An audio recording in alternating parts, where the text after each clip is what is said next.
விஜய் வந்து இந்த அளவு டேஸ்ட்டாக செய்வாரா அப்படின்னு சொல்லிட்டு யோசிச்சுட்டே வந்து காவேரி வந்து அந்த சாப்பாடை சாப்பிட்டு ரொம்ப சந்தோஷப்படுறாங்க. பாராட்டவும் செய்கிறாங்க. நம்பவே முடியல உங்கள் உங்கள் அப்பா தான் இதை செஞ்சாருன்னு சொல்லிட்டு அப்படின்னு சொல்லிட்டு அவ்வளோ டேஸ்ட்டாக இருக்குது. அதுவும் எனக்கு பிடிச்சது எல்லாமே இருக்குது அப்படின்னு சொல்லிட்டு ரொம்ப ருசியாக சாப்பிட்றாங்க. ருசி சாப்பிட்றாங்க. இதெல்லாம் பார்த்து விஜய் வந்து அவ்வளோ சந்தோஷப்படுறாரு. காவேரி இப்பெல்லாம் சாப்பிட்றதுக்காக தானே நான் காத்துட்டு இருந்தேன். காவேரி என் சாப்பாடு அவ்வளோ நான் சந்தோஷமாக சாப்பிட்றேன் சமைச்சதை அப்படின்னு சொல்லிட்டு அப்படியே கல்லேருந்து தனியாக ஊற்றுது. விஜய்க்கு அவ்வளோ சந்தோஷப்பட்டுட்டு இருக்காரு. எங்கே வந்து சரி டைம் ஆகிடுச்சு நாங்கள் கிளம்புறோம் அப்படின்னு சொல்லிட்டு காவேரி கிளம்ப பார்க்குறாங்க. அப்போ விஜய் வந்து ரொம்ப லேட் ஆகிடுச்சு அப்படின்னு சொல்லி சொன்னோன்னே உடனே வந்து ஆமாம்மா ரொம்ப லேட் ஆகிடுச்சு, தனியாக போக வேணாம் விஜய், நீ எடுத்து போய் விட்டுட்டு வாடான்னு தாத்தா சொன்னோன்னு சந்தோஷம் தாங்க முடியல விஜய்க்கு. தாத்தாவா இது அப்படின்னு சொல்லி சந்தோஷப்படுறாரு. இவர் வேறு அப்படின்னு சொல்லி சித்தப்பா டென்ஷன் ஆகிறாரு. அது வந்துங்க அதெல்லாம் வேணாம் தம்பி, நாங்களே போய்க்கிறோம் அப்படின்னா அதெல்லாம் வேணாம்மா நானும் வரேன் அப்படின்னு சொல்லிட்டு விஜய் வந்து வெறதுக்காக வராரு. விஜய் வந்து சந்தோஷமாக காவேரி வீட்டில் விட்டுட்டு பாய் சொல்லிட்டு கிளம்புறாரு. இதெல்லாம் பார்த்து காவேரிக்கு ஒன்றும் புரியாமல் உள்ளே வராங்க. அடுத்து வந்து எவ்வளோ நல்ல தம்பி, உண்மையிலே வந்து இந்த மாதிரி ஒரு மனுஷனை பார்க்கவே முடியாது, எப்படியெல்லாம் பார்த்துக்கிட்டாரு, எப்படியெல்லாம் கவனிச்சாரு, இப்படியெல்லாம் யாருமே பண்ண மாட்டாங்க அப்படின்னோடனே இவன் என்ன எப்பவும் போல் திட்ட தான் போகிறான் தம்பி அப்படின்னு அப்படியே அமைதியாக இருக்காங்க. என்னடி நீ எதுவும் சொல்ல காணோம், நான் சொன்னோன்னே உடனே பொங்கிட்டு வருவேன் உனக்கு அவரை பற்றி குறை சொல்கிறதுக்கு அப்படின்னோடனே அதெல்லாம் ஒன்றும் இல்லை அப்படின்றாங்க. என்னடி நீயா இப்படி சொல்கிற, நம்பவே முடியல. இல்லைம்மா அவரை அங்கே போகிற வரைக்கும் நான் திட்டின்னு தான் இருந்தேன், அவர் என்னை தப்பாக பார்க்குற மாதிரி எனக்கு தோணிகிட்டே இருந்துச்சு, ஆனால் அங்கே போனோன்னே என் மனசை நான் மாற்றிக்கிட்டேம்மா அப்படின்னோடனே என்னடி சொல்கிற. ஆமாம்மா இங்கே குட்டி காவேரியில் அம்மு இருக்கால, அவள் வந்து அந்த ஓப்பன் பண்ணி காட்டினால அவங்க அம்மாவோட சாரீ ஜுவல்ஸ் எல்லாமே, ஆமாம் அதையெல்லாம் பார்த்துட்டு தாம்மா என் மனசு மாறிச்சு. ஒரு விளைவுகளுக்கு என்ன ஞாபகம் வந்துட்டு இருக்குமோ, என்ன காவேரி என்ன மனசு மாறிச்சு அப்படின்னு சொல்லி சந்தோஷமாக கேட்குறாங்க.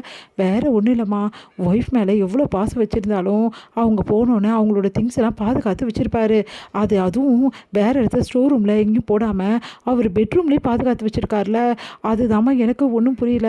இந்த ஒய்ஃப் மேலே அட்டாச்சாக யாராவது இருப்பாங்களாம்மா, நானே பார்த்ததே இல்லைம்மா. இன்றைக்கி உலகத்தை விட்டு போயிட்டா அடுத்த நாளே அவங்கள மறந்துட்டு வேறு வேலையை தான் நம்ம எல்லோரும் பார்ப்பாங்க.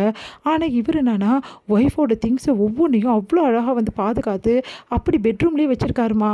எனக்கு அதுதாம்மா ஒன்றுமே புரியல. இப்படி இல்லாமம்மா வந்து பாசம் காட்டுவாங்க. இவர் ஒய்ஃப் மேலே எவ்வளோ பெரியும் எவ்வளோ லவ் அன்பு வச்சுருந்தா இந்த மாதிரிலாம் வச்சுருப்பாரு. அந்த மாதிரி ஒரு மனுஷனை நம்ம சந்தேகப்பட்டுட்டோமேனு கஷ்டமாக இருந்ததும்மா எனக்கு. இனிமேட்டே அவரை சந்தேகப்பட மாட்டேன். ஆனால் இருந்தாலும் அவர் என்கிட்ட வழியிறதாம்மா எனக்கு கோவமாக வருது, அவர் என்னை வழியிற மாதிரியே தோணுதுமா, ஏன்னு தெரியலம்மா அப்படின்னு சொல்லிட்டு போகிறாங்க. அதெல்லாம் கேட்டு என்ன இவ மாப்பிள்ளை பற்றி நல்ல விதமாக புரிஞ்சுக்கினா சந்தோஷப்பட்டா, இந்த மாதிரி வந்து எதுவுமே ஞாபகம் எல்லாமே இருக்காளே, எப்போ தான் இவளுக்கு ஞாபகம் வருது, எப்போ தான் இவன் மாப்பிள்ளையை புரிஞ்சுக்கிட்டு ஏற்றுக்கிட்டு வாழ்கிறது, என்ன நடக்க போது ஒன்றும் புரியல. ஆனால் கூடிய சீக்கிரம் இவருக்கு ஞாபகம் வந்தே ஆகணும். அப்படி ஞாபகம் வரலனாலும் எப்படியாவது மாப்பிள்ளைகிட்ட பேசி இவளை மாப்பிள்ளைக்கே வந்து கல்யாணம் பண்ணி கொடுத்துட்டு தான் நல்லது அப்படின்னு சொல்லிட்டு யோசிக்கிறாங்க நம்ம சாரதா. அடுத்து வந்து இங்கே வந்து பிறந்தநாளுக்கான ஏற்பாடு எல்லாமே வந்து அழகாக பண்ணிகிட்டே இருக்காங்க. கரெக்டாக கங்கா யமுனா அதுக்கப்புறம் குழந்தைக்கு எல்லாருமே வந்து இறங்குறாங்க. அதை பார்த்த காவேரி ரொம்ப சந்தோஷப்படுறாங்க. அவங்கள ஓடி போய் கட்டிக்கிறாங்க. கங்காவோட குழந்தை வந்து அப்படியே ஓடி வந்து சித்தின்னு சொல்லிட்டு அப்படியே கட்டி பிடிச்சிக்கிறா, முத்த கொள்றா. என்ன சித்தி, ஏதோ புதுசாக ஒரு பாவம் வந்து என்ன மாதிரியே ஒரு குழந்தை வந்திருக்காமே, என்ன மாதிரியே வந்து ரொம்ப நல்லா பேசுமே பாட்டி சொல்லிட்டு இருந்தாங்க.